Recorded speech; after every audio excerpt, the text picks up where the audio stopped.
তো গতকাল আমাদের সেনাবাহিনী প্রধান ওয়াকারুজ্জামান সাহেব মানে বেশ কয়েকটা বক্তব্য বেশ ভাইরাল হয়েছে বাংলাদেশে। তো তার মধ্যে অন্যতম একটি হলো যে সেনাপ্রধান সাহেব ওয়াকারুজ্জামান সাহেব বাংলাদেশের যে নেক্সট ইলেকশন হতে যাচ্ছে তো সেই ব্যাপারে খুবই গুরুত্বপূর্ণ কয়েকটা কথা বলেছেন। তো একটা জিনিস আপনারা খেয়াল করেন, তো 5ই আগস্ট যখন আমাদের আপা দেশ ছেড়ে চলে যান তো স্বাভাবিকভাবে আপার উপর যে আমাদের ক্ষোভ ছিল সেটা হলো দুর্নীতি এবং নির্বাচন। আপার উপর আমাদের যে ক্ষোভ ছিল, বাংলাদেশের সাধারণ মানুষের যে ক্ষোভ ছিল, একটা হলো দুর্নীতি, আর দুর্নীতির সাথে হলো বাজারের জিনিসপত্রের দামটা মাবিজাবি যা কিছু বলেন একটু অপরটার সাথে সম্পর্কযুক্ত। তো মোটামুটি বড় দাগে যদি বলেন তাহলে দুর্নীতি। আর সেকেন্ড অপশন ছিল যে আপনার ওই নির্বাচন ঠিকঠাক মতো করতো না, মানে ভোটারদের মারপিট করতো, ভোট কিন্তু দখল করতো, রাতের ভোট দিনে করতো নাকি দিনের ভোট রাতে করতো কি জানি এরকম একটা কথা আছে। তো এই নিয়ে বিরাট অভিযোগ ছিল। তো এখন এই 17 বছর তার রেজিম ছিল, ছাত্র জনতা আর বাধার মুখে উনি 5ই আগস্ট নীরবে নিঃশব্দে চোখের পানি ফেলে দেশ ছেড়ে চলে গিয়ে ভারতে আশ্রয় নেন। আর ওই মুহূর্তে সেনাবাহিনী স্বাভাবিকভাবে যে কোনো দেশের এই ধরনের সিচুয়েশনে যখন প্রধানমন্ত্রী বা রাষ্ট্রপতি অপারগ হয়ে যায়, দেশ চালাতে ব্যর্থ হয় এবং দেশে গণ অভ্যুত্থান ঘটে বা কোনো কিছু ঘটে, তখন সেনাবাহিনী একটা অত্যন্ত গুরুত্বপূর্ণ ভূমিকা পালন করে, সেটা পৃথিবীর যে কোনো দেশে। তো বাংলাদেশের ক্ষেত্রেও ব্যতিক্রম না। তো সেনাবাহিনী আগে বেরিয়ে এসেছেন। আমাদের সেনাপ্রধান ওয়াকারুজ্জামান সাহেবের বিভিন্ন বক্তব্য বিবৃতি আপনারা দেখেছেন পত্রপত্রিকাতে। তো উনি সব দলকে মোটামুটি ঠান্ডা করার জন্য, ছাত্র জনতাকে ঠান্ডা করার জন্য উনি একটা উদ্যোগ নিলেন। তো সেটা হলো, যাকে নিয়ে আপনাদের এত অভিযোগ ছিল সেই আপাকে নিয়ে, তো আপা তো চলে গেছে, এক কাজ করেন তো আসেন, আপা যেহেতু নাই, সরকার তো একটা দেশের দরকার, সরকার ছাড়া তো হয় না, সরকার তো একটা দেশে দরকার। তো এখন আপার অবর্তমানে মানে আপনারা একটা সরকার গঠন করেন। এখন সরকার দেশ তো আর এইভাবে চলে না, অরে ডাইকা এমনি তো ডাইকা এনে দেশ চলে না। দেশ চলে একটা রাজনৈতিক প্রক্রিয়ার মাধ্যমে। এটা একটা ইলেকশন হয়, স্বতঃস্ফূর্ত মানুষ ভোট দেয়, তো যাদের সমর্থন বেশি থাকে তো তারাই গিয়ে ক্যাবিনেট করে। এটি হলো পৃথিবীর যে কোনো দেশের নিয়ম। তো এখন ওয়াকারুজ্জামান সাহেব সেটা করেছেন যে আসেন আপনারা সবাই আছেন, মিলেঝিলে করেন। তো আমাদের যারা রাজনৈতিক দলগুলো ছিল প্লাস ছাত্র জনতার যে ডেলিগেটসরা ছিলেন, তো সবাই মিলে ঝেড়ে আমাদের ইউনূস সাহেবকে সরকার প্রধান করছেন, আর ইউনূস সাহেব বাকি যে দলবল আছে তো তাদেরকে নিয়োগ টেক দিয়েছেন। তো এইভাবে বেশ কিছুদিন চলছিল। প্রথম 2-4 সপ্তাহ ঠিকঠাকই ছিল, কিন্তু তার পরের মাস থেকে মানে দ্বিতীয় মাস থেকে ভেজাল শুরু হলো। যে যাদেরকে তারা নিয়োগ দেওয়া শুরু করলো এই ডক্টর মোহাম্মদ ইউনূস সাহেব, তো সেটা সাধারণ মানুষ একের পর এক প্রত্যাখ্যান করতে শুরু করলো যে এগুলো কাদের নিয়োগ দিতেছে। এরকম একটা ক্রুশিয়াল টাইম বাংলাদেশের, এরকম একটা ক্রুশিয়াল টাইম না খেয়ে মরার মতো অবস্থা হয়েছে। ঘুষ, দুর্নীতি, অপরাধে দেশের অবস্থা ক্ষত বিক্ষত হতো। এটা কাদেরকে নিয়েছে এরা, এই বুড়া কাদেরকে নিয়েছে, এরা কি ঠিকঠাক মতো করতে পারবে? এটা তো ভাই আজ থেকে 6 মাস আগে ওয়ার্নিং দিয়েছিলাম, আজ থেকে আরও 6 মাস আগে আমাদের মতো ইউটিউবরা ওয়ার্নিং দিয়েছিল। ওই যে আমাদের যে পিনাক সাহেব আছে, পিনাক সাহেব চিল্লে আপনাদেরকে বুঝাইছিল যে ঘটনা কিন্তু খারাপ, বিপ্লব কিন্তু গায়া যে লক্ষণ দেখতেছে, সরকারের যে অবস্থা দেখতেছে, বাস্তবতা তাই হয়েছে। তো গত 2-4 সপ্তাহ পত্রপত্রিকায় যা কিছু দেখেন আপনারা, খালি হত্যা, খুন, ধর্ষণ, ডাকাতি, ছিনতাই, এইখানে মানে একাকার অবস্থা। পত্রপত্রিকা খোলাই যায় না এইসব নিউজের কারণে, পত্রপত্রিকা খোলাই যায় না। তো এখন এইসব নানান কারণে তো আমাদের যে স্বরাষ্ট্র উপদেষ্টা রয়েছে, তো স্বরাষ্ট্র উপদেষ্টার বিরুদ্ধে এখন বিদ্রোহ শুরু হয়েছে। তো দেখলাম ঢাকা বিশ্ববিদ্যালয়ে মশাল মিছিল বের করছে স্বরাষ্ট্র উপদেষ্টার পদত্যাগ। কী কারণে পদত্যাগ? গত 2-4 সপ্তাহে যে ভয়াবহ ঘটনাগুলো বাংলাদেশে ঘটেছে। তো একটা হলো ওই যে বাসের 3.5 ঘন্টা ধরে ডাকাতি, তারপরে ওই যে একের পর এক রিক্সা থেকে নামিয়ে মেয়েদেরকে ধর্ষণ, তারপরে আপনার ওই যে বনশ্রীতে এক ব্যবসায়ীকে সন্ধ্যাবেলায় এক ব্যবসায়ীকে কুপিয়ে গুলি করে তার 1 লক্ষ টাকা নিয়ে যায়, সাথে 190 ভরি স্বর্ণ। তো এই ধরনের ভয়াবহ নিউজ। শুধু এটাই না, তারপরে রয়েছে আরেকটা হলো কক্সবাজারে ওই বিমান বাহিনীর সাথে সাধারণ জনগণের সংঘর্ষ। বা এইগুলো আমরা জীবনে শুনিনি।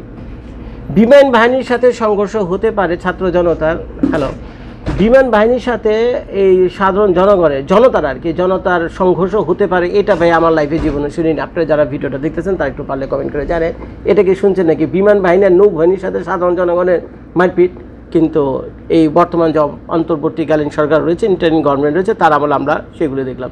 তো যার ফলে সারা বাংলাদেশের মানুষ অত্যন্ত ক্ষুব্ধ হয়ে রয়েছে। ঢাকা বিশ্ববিদ্যালয় বলেন, ভিকারুননিসা কলেজ বিশ্ববিদ্যালয় বলেন, তো বিভিন্ন জায়গা থেকে এখন আন্দোলন হচ্ছে স্বরাষ্ট্র উপদেষ্টার পদত্যাগের জন্য। তো স্বরাষ্ট্র উপদেষ্টা মনে করছিলেন সব কিছু সিস্টেমেটিক্যালি চলবে। তো সে মোটামুটি মানে বেশ রিল্যাক্স করে দিন যাপন করছিলেন এবং সরকারি যত সুযোগ সুবিধা আছে সবই ভোগ করছিলেন, করারই কথা। তার গাড়িতে 2টা বাংলাদেশের ফ্ল্যাগও আছে। তো সর্বোচ্চ নিরাপত্তা এবং সর্বোচ্চ সম্মানের সাথে উনি বেশ ভালোই দিনকাল কাটাচ্ছিলেন। তো যখন নাকি ছাত্র জনতা এখন বিদ্রোহ করলো যে না, এই স্বরাষ্ট্র উপদেষ্টা তো হইবে না। Hello, give me 5 minutes, okay, have a seat.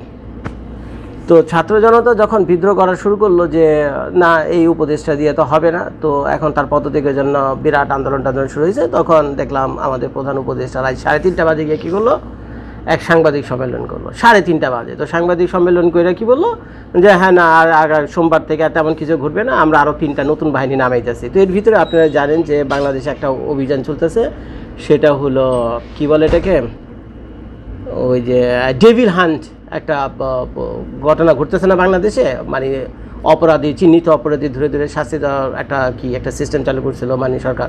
তো সেই ডেভিল হান্টটা এখন ব্যর্থ হওয়ার পথে। এখন সন্ত্রাসীদের ধরবে তো দূরে থাক, সন্ত্রাস আরও বহুগুণে বেড়ে গেছে।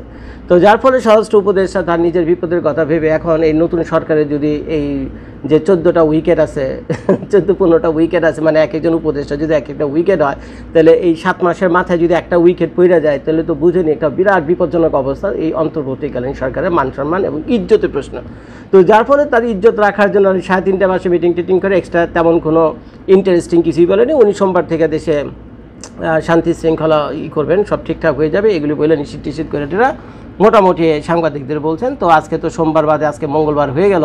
তো আপনারা যারা নিয়মিত পত্রপত্রিকা দেখে আপনি একটু জানেন যে সোমবার মঙ্গলবারে বাংলাদেশে কী ঘটনা ঘটছে, কোথায় ঘটনা ঘটছে, কোথায় খুন, হত্যা, ধর্ষণ, ছিনতাই, ডাকাতি এগুলো ঘটেছে। যদি পারেন একটু কমেন্ট করে জানেন, কারণ আমাদের স্বরাষ্ট্র উপদেষ্টা নিশ্চিত করেছিলেন সোমবার দিন থেকে এই ধরনের ঘটনা বহু অংশে কমে যাবে। এখন কমছে না বা সেটা যারা রেগুলার নিউজ পেপার পড়েন তো তারা বলতে পারবেন।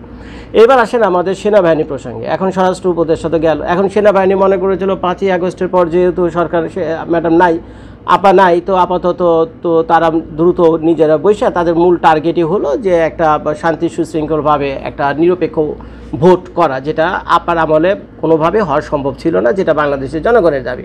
তো আপাতত এখন না, ইন্টারিম গভর্নমেন্ট যদি ভোটাভুটি করে তো কারো অসুবিধার কথা না। তো এখন সেই ভোট হওয়ার জন্য তারা ওয়েট করছিল যে ইন্টারিম গভর্নমেন্টকে 6 মাস সময় দিই, তারপর দেখি তারা করতে পারে কিনা। তো ইন্টারিম গভর্নমেন্ট এখন বর্তমানে যা করতেছে উপদেষ্টা আমাদের ইউনুস সরকার বর্তমানে যা করতেছে সেটা খুবই হাস্যকর ব্যাপার। সেটা হলো আপনার ওই যে কোন জায়গায় পলিথিন করবেন, খাল খনন কর্মসূচি, তারপর ড্রেন পরিষ্কার করা, তারপরে 32 নম্বর বাড়ির পাশে কার জানি একটা বলে পানির ট্যাঙ্কি ছিল সেটা পরিষ্কার করা, অনেকে হাস্যরসাত্মকভাবে এগুলো বলে। তারপরে যত মানে নির্বাচনকে কেন্দ্র করে বা মানে দেশের জাতীয় স্বার্থ, যেটাকে ক্রুশিয়াল একটা টাইম আমরা পার করছি, তো ইউনুস সাহেব এই ধরনের কোনো অ্যাক্টিভিটিসের মধ্যে আমার তো মনে না তেমন কোনো নড়াচড়াও দেখি না, বুঝছেন। তো এইটা নিয়ে মানুষের ভিতরে কিন্তু অলরেডি ক্ষোভ তৈরি হইতেছে। সেই ক্ষোভ তৈরি হতে হতে এখন সেনাবাহিনীর উপর সে রেগে পড়ছে। কারণ হলো সেনাবাহিনীর কাজ হলো দেশের সার্বভৌমত্ব নিশ্চিত করা, অভ্যন্তরীণ কাজে হস্তক্ষেপ করা তার কাজ না, যদি না কোনো ইমার্জেন্সি সিচুয়েশন হয়। এখন ইমার্জেন্সি সিচুয়েশন 2 মাস, 4 মাস, 6 মাস, 1 বছর হতে পারে, বা 10 বছর ধরে তো হতে পারে। এটা কোনো দেশেই কাম্য না। এবং এভাবে আর্মির রাস্তায় থেকে যদি সরকারকে প্রোটেকশন দিতে থাকে, তাহলে আর্মিও কী হয়, ধীরে ধীরে পুলিশের মতো ঠোল্লায় রূপান্তরিত হবে, মানুষের কাছে কোনো গুরুত্ব পাবে না, কোনো ফেস ভ্যালু থাকবে না। তাই এইটাও সেনাবাহিনীর লোকজন বুঝে। তো এখন এটা বুঝাচ্ছে তারা, যে গতকাল ওয়াকরুজ্জামান শহীদ বলেছেন যে আপনাদের আশা করছিলাম যে আপনারা 6 মাসের মাথায় অন্তত একটা নির্বাচন দিয়ে দিবেন, তারপরে যে সরকার গঠন করুক এটা আমাদের কিছু যায় আসে না ভাই,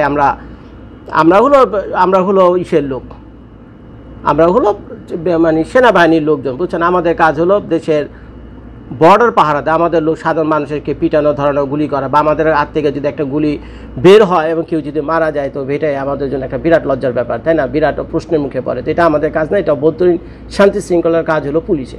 তো এখন বর্তমানে যে ইন্টারিম গভর্নমেন্ট রয়েছে তারা তো 6 মাস থেকে 7 মাস হয়েছে, 7 মাসের পর আরও কত 7 মাস যাবে এর কোনো হিসাব নাই। তো যা ফলে সেনাবাহিনীর প্রধান ওয়াকরুজ্জামান সাহেবকে দেখলাম একটু ক্ষুব্ধ, যে আপনাদের উচিত ছিল দ্রুত একটা নির্বাচন দেওয়া। এইভাবে যদি ঝুলিয়ে রাখেন আর আপনারা কোনো পলিটিক্যাল গভর্নমেন্টও না, তার মানে আপনাদের উপর কোনো পাবলিকের তেমন কোনো সাপোর্টও নয়। এখন আপনারা যেদিকে যান আমাদের 100 জন করে এক একটা উপদেষ্টার পিছনে 100 করে সেনাবাহিনীর লোকজন থাকতে হয়, তারপরে খুব হেভি আর্টিলারি নিয়ে আপনাদেরকে পাহারা দিয়ে বিভিন্ন জায়গায় নিয়ে যেতে হয়, আবার বিভিন্ন জায়গায় আনতে হয়, আবার আপনাদের বাড়িঘরও পাহারা দিতে হয়। এর কারণ হলো আপনার একটা নন গভর্নমেন্ট সরকার, তো যার ফলে আপনাদের নিরাপত্তার জন্যই এটা করতে হচ্ছে। আজকে যদি সরকারি কোনো মানে ইলেক্টেড কোনো লোকজন হইতেন না, আপনারা সরকারে থাকতেন, তাহলে এটা আমাদের সেনাবাহিনীতে করতে হবে তো না। ওই 2-4 জন পুলিশ আপনাদের জন্য যথেষ্ট ছিল, যেহেতু পাবলিকের সাপোর্ট নিয়ে আমরা ক্ষমতায় আছেন, কিন্তু আপনার তো সেটা নাই। তো এখন এইভাবে যদি চলতে থাকে তো ভাই এটা হবে না। তো যার ফলে ওয়াকরুজ্জামান সাহেব এখন হুঁশিয়ার করে দিয়ে বলছেন, ইউনূস সাহেব উনি দেখলাম কিছুটা বিরক্ত বর্তমান সরকারের উপরে, যে আসলে উনি কেন, আমরা সারা বাংলাদেশের এই মানুষই বিরক্ত, যে যা আশা করেছিলাম তার কাছ থেকে, যা এক্সপেক্ট করেছিলাম কিছুই আমরা পাইনি। দেশের অবস্থা আরও দিনে দিন খারাপ হচ্ছে, আর নির্বাচন কী নিয়ে একটা জগাখুরি পাকায় টাকা একটা ইলাহি কাণ্ড। তো এখন ওয়াকরুজ্জামান সাহেব যেহেতু বাংলাদেশের সরকার প্রধানের পরে হলো তার অবস্থান, তো সরকার যে কোনো বিপদ আপদে পড়লে এই সেনাবাহিনী কিন্তু প্রথম এগিয়ে আসে এবং দেশকে রক্ষা করে। তো এখন যেহেতু সেনাবাহিনী এরকম একটা পজিশনে রয়েছে, তো এখন সেনাবাহিনী আসলে নিজেই কনফিউজড ওয়াকরুজ্জামান সাহেব আসলে কী করা উচিত এই মুহূর্তে। এখন যে সরকার আসে সেই সরকার ঠিকমতো কাজ করতেছে না, আগের সরকারকে নানান অপবাদ দিয়ে বিদায় করছে, এখন এই সরকার কাজ করছে না। তা আমরা কি খায় না খায় বছরের বছর খালি এগুলি করবো? এতে তো দেশ ধ্বংস হয়ে যাবে ভাই। মানুষ যতই আমরা খারাপ হই না কেন, আমাদের কাজকর্ম যতই খারাপ না, দিন শেষে কিন্তু আমরা সবাই কম বেশি দেশপ্রেমিক। আমাদের দেশের বিরুদ্ধে যদি কোনো একটা ইন্ডিয়ান ইউটিউবার যদি একটা ভিডিও করে, আমরা কিন্তু একেবারে ক্ষোভে ফেটে পড়ি, গিয়ে দেখেন তাদের কমেন্টে বকাবকি চিল্লাচিল্লি। এর কারণ হলো যে আমি আমার দেশের ভিতরে যত অন্যায় অবিচার যাই করি না কেন, কিন্তু আমার দেশের বিরুদ্ধে যদি কেউ কিছু বলে অন্য দেশের লোকজন, আমরা কিন্তু ক্ষোভে ফেটে পড়ি। এটাই সত্যি, এটাই দেশপ্রেম, এদেরকে দেশপ্রেমিক বলা হয়ে থাকে। তো আমাদের ওয়াকরুজ্জামান সাহেব তো কম বেশি ভালো মন্দ সমালোচনার ঊর্ধ্বে কেউ না, যাই হোক না কেন, অন্তত এই জিনিসটা নিয়ে যে উনি খুব সিরিয়াস, যে না এইভাবে একটা দেশ চলতে পারে না, আমাদের দেশকে একটা জায়গায় নিয়ে যেতে হবে। তো যার ফলে উনি এই কথাগুলো বলছেন যে এরকম ধুনফুন বাদ দেন, আপনারা সবাই ধুনফুন বাদ দেন, 7 মাস হয়ে গেছে, নড়াচড়া তো তেমন কিছু নাই, যদি পারেন তাড়াতাড়ি নির্বাচন দেন, করে আমরা আমাদের ব্যারাকে ফিরে যাই, আপনারা সুখে শান্তিতে রাষ্ট্র চালান, দুর্নীতি করেন না, আল্লাহর কাছে মাফ চান, বুঝছেন? তো এই সেই ইত্যাদি। তো যাই হোক ভাই, এই ছিল অবস্থা। তো আল্লাহ জানে ভালো মন্দ ভবিষ্যতে কী হবে দেশে।